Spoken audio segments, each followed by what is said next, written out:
Hey everyone, welcome back to our channel teaching exam updates. तो हम आज इस वीडियो में बात करेंगे चाइल्ड एंड ग्रोइंग अप की, जिसमें कि हमारा बीन है पेपर फर्स्ट का एमसीक्यू सीरीज़ पार्ट 1। हमने इस वीडियो में जो भी 10 क्वेश्चंस आपको कराए हैं, ये सीरीज़ पार्ट 1, पार्ट 2, पार्ट 3 इसके अकॉर्डिंग रहेगी।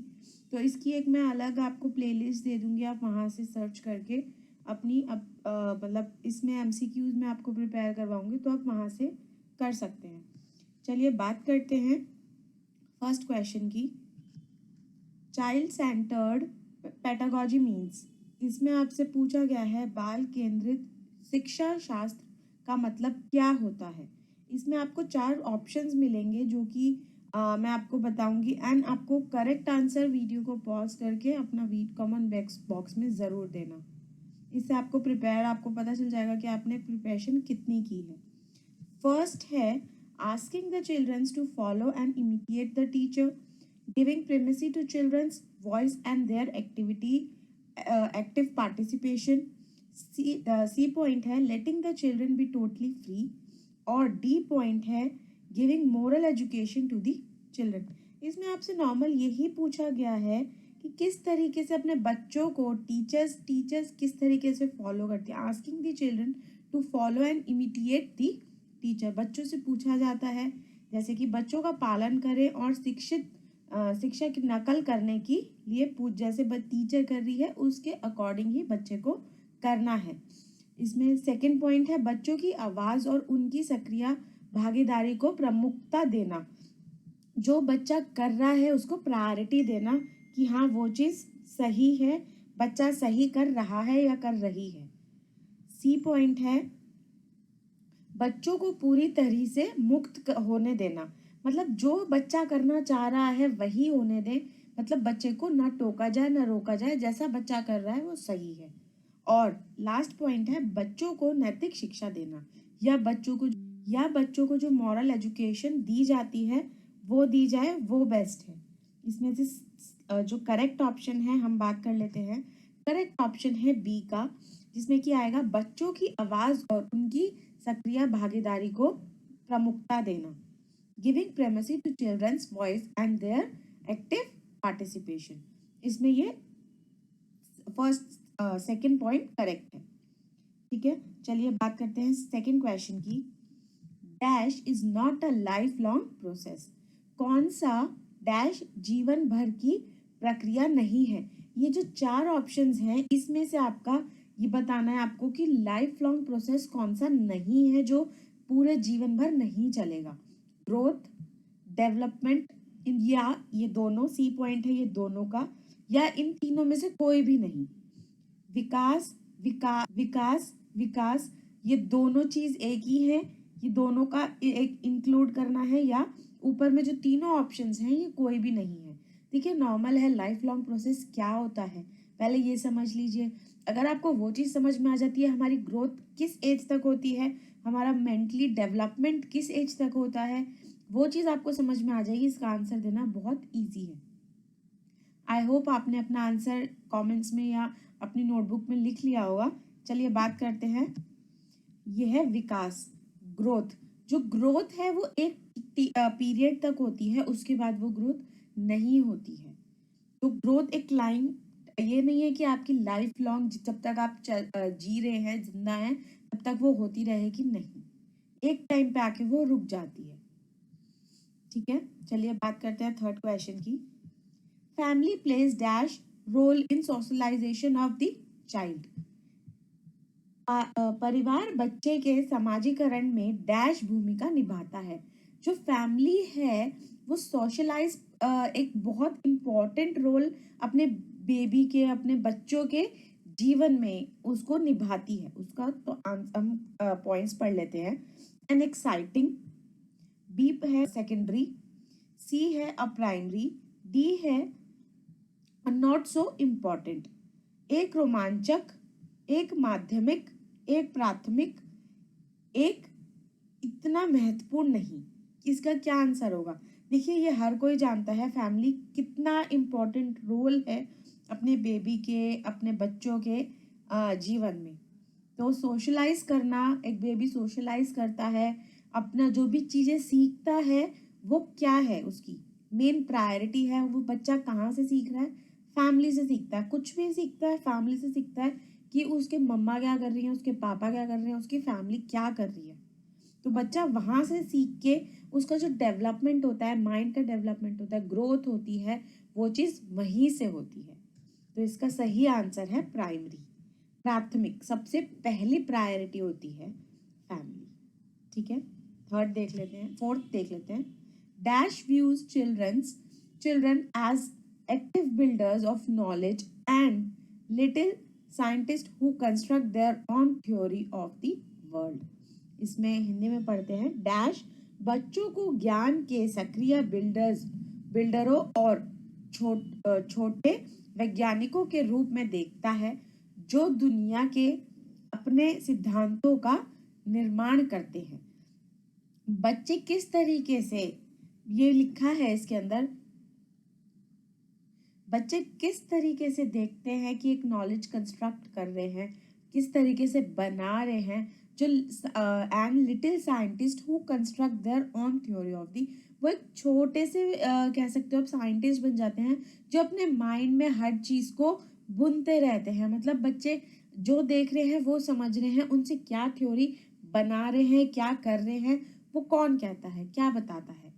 ए पावलोव, बी जंग, सी पियागेट, डी स्किनर। तो इसमें जो है आपको बताना है करेक्ट आंसर कि ये किस तरह करेगा। देखिए, जिसने इस टॉपिक के बारे में अच्छे से समझा है, पढ़ा है, तो इस तरह के क्वेश्चंस बहुत इजी होते हैं, फटाफट से आंसर मिल जाते हैं। आपका है पियाजेट, ये थियरी है, ये चीज इम्प्लीमेंट करते हैं। फिर देखते हैं डेवलपमेंट क्या है, विकास क्या है, क्या है विकास, आप पढ़िए और मुझे आंसर दीजिए।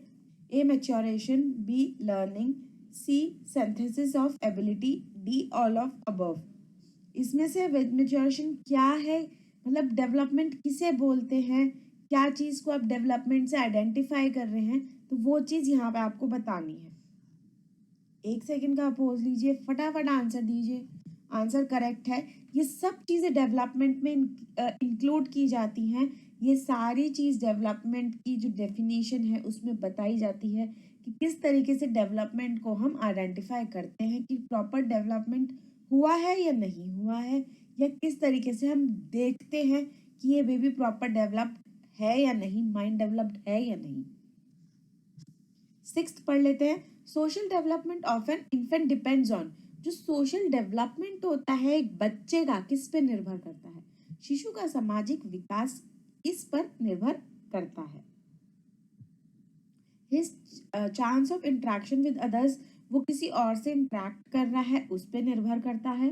B love and affection show to the child, हम किस तरीके से बेबी को अफेक्शन दिखा रहे हैं अपना, या प्यार दिखा रहे हैं, या उसको प्रायोरिटी दे रहे हैं, वो चीज़ बच्चा देख के उस चीज़ से निर्भर करता है। The extent to which he is able to extract the attention of the others, या वो बच्चा किस हद तक दूसरे पे या अपनी जैसे किसे कह सकते हैं हम कि वह किस हद तक दूसरों को ध्यान अपनी ओर आकर्षित करने की क्षमता है। मतलब वो किस तरीके से क्या चीज़ कर रहा है, किस तरीके से दूसरों का अटेंशन अपनी ओर लेना चाहता है, वो क्या क्या रोल्स प्ले कर रहा है, किस तरीके से कर रहा है वो चीज़, या ये सभी आते हैं इसके अंदर।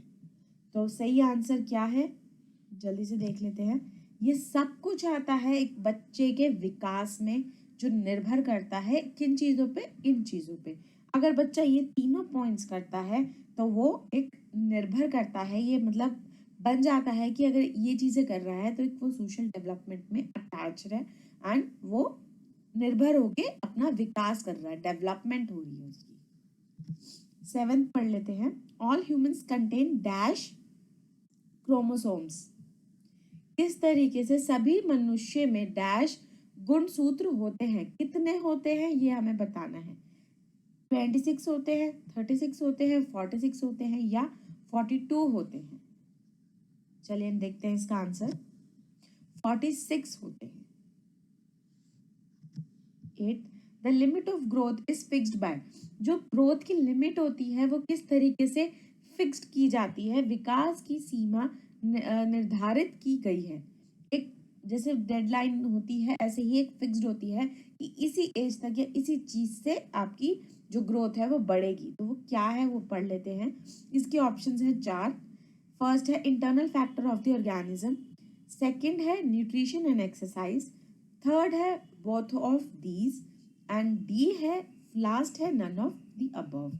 इसमें हिंदी में अगर पढ़े हम, जीवन के अंतरिक्त कारक, पोषण और व्यायाम, ये दोनों उपरोक्त में से कोई नहीं, मतलब इनमें से कोई नहीं। देखिए लिमिट हर चीज की फिक्स्ड की जाती है, ग्रोथ की भी फिक्स्ड की गई है।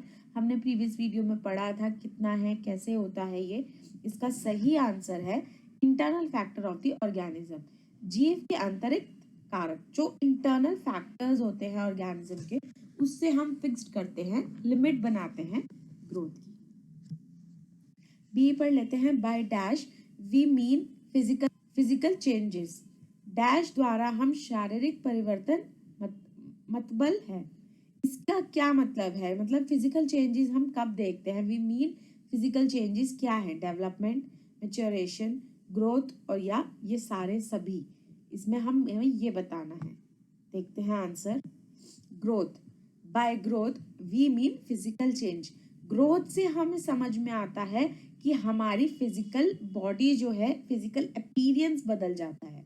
किससे बदलता है, डेवलपमेंट जो होता है वो माइंड से रिलेटेड होता है, माइंड में डेवलप होता है। माइंड मतलब ये होता है कि एक बच्चे का दिमाग अलग होता है, टीनेजर का दिमाग अलग होता है, एंड जो एडल्ट हो जाता है उनका अलग होता है। मैच्योरिटी एक टाइम पे आती है, ये मैटर नहीं करता है कि आप कितने एज के हैं तभी आएगी मैच्योरिटी, नहीं। आजकल बहुत छोटों को भी मैच्योरिटी आ जाती है, और आजकल बड़े बड़े हो जाते हैं उन्हें भी मैच्योरिटी नहीं आती है।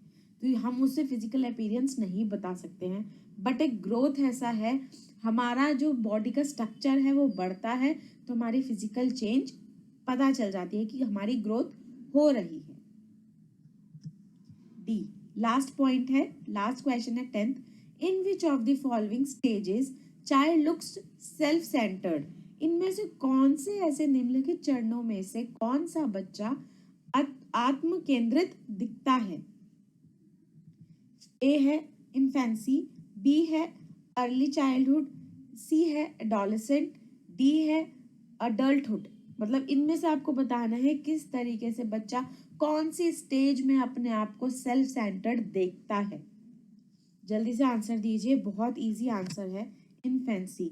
मतलब उसमें बच्चा अपने आप को जब बहुत छोटा होता है, इन्फेंट होता है, बेबी होता है। ये बेबी जो होते हैं वो 1 से 5 तक की एज में माने जाते हैं कि इन्फेंट हैं, छोटे हैं। तो उनमें सेल्फ सेंटर्ड होता है बच्चा, अपने आप को ऐसी एज में देखता है। इस आज की वीडियो में इतना ही। चलिए, अगर मेरी चैनल को आपने अब तक लाइक नहीं किया है, सब्सक्राइब नहीं किया है, वीडियो को लाइक नहीं किया है, फटाफट से सब्सक्राइब कर लो, लाइक कर दो वीडियो को, पसंद आ रही है तो। और कमेंट्स में ज़रूर बताना आपको किस टॉपिक पे न्यू वीडियो चाहिए। और अब तक आप बेल आइकन को प्रेस नहीं किया तो फटाफट से बेल आइकन को प्रेस कर लेना। इस वीडियो के लिए इतना ही। हम नेक्स्ट सीरीज पार्ट 2 जल्दी लेके आएंगे, आपको अपडेट कर देंगे। एग्जाम्स की प्रिपरेशन स्टार्ट कर दीजिए। ऑलमोस्ट आपके पास बहुत कम टाइम रह गया है।